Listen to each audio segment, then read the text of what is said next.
going to talk about the first essential herb, which is basil. Any kind of basil. Large leaf basil is my favorite. Thai basil, this common basil, any kind of basil will work. They all pretty much have the same thing in every variety, maybe a little bit different here and there. Whatever you can get access to, and whichever one you like the taste of better, that's going to work.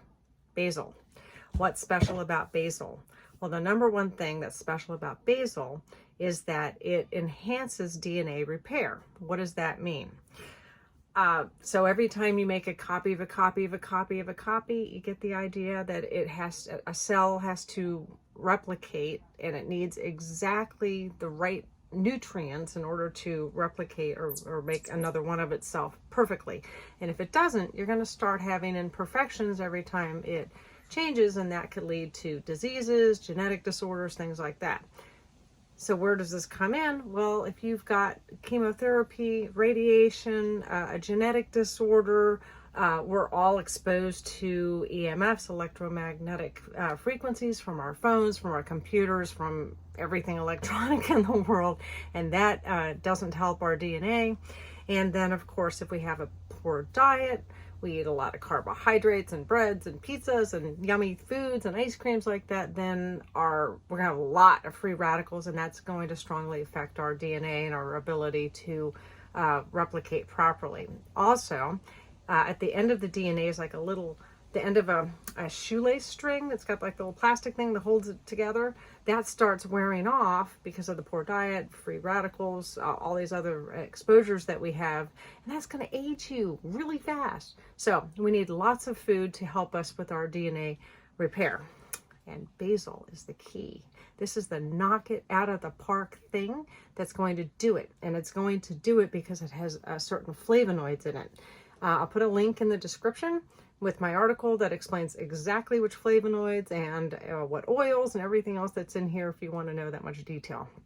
Basically, I want you to eat half a cup of this a day. This is half of a cup.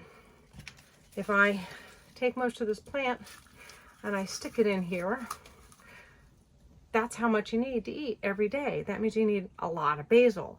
So hopefully, luckily, you can, sorry plant, get the seeds. And large leaf is very prolific, makes huge plants. You can put it in your freezer for later. You can turn it into a pesto with an oil like sesame seed or olive oil, and that'll freeze really well because fat freezes really well, and you'll have it. So a half a cup per person per day is what you need. What else does basil do? It's a very strong, remember I only do knock it out of the park stuff. It's a very strong antibacterial, but more importantly, it's an anti-inflammatory. When you think anti-inflammatory, think pain, cancer, arthritis, fibromyalgia, and irritable bowel syndrome, these sort of things. Those COX-2 inhibitor drugs that we have available, it works on the same exact pathway. It's not going to work the same. It's not going to be a nuclear bomb, bring your pain down like that. Not going to happen, but it works on the same pathway. And since you're eating the whole plant and not an isolate, it has all of the cofactors. You'll remember cofactors from the previous video, that it gives you everything your body needs to operate properly. So you have everything. And that's because it has 7 oils in it. Again, it's in the article, too long to explain, and I can't pronounce half of them anyway, but that's what those 7 oils do. They bring down the inflammation rather strongly.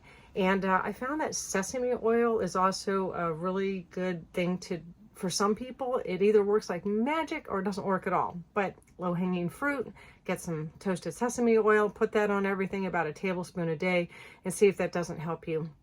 And then, of course, you don't need that much after you get your inflammation under control. Vitamin K, if you take blood thinning herbs, so that is definitely a contraindication. And of course, you want to talk to your doctor. I am not a doctor. For nursing or pregnancy, these sort of things, anytime you make a change. Don't forget, I've got the pesto recipe also in the link, and I'll put it at the end of this video as well. If you make that, 1/7 of that cup is your dose for all 7 of the herbs every day.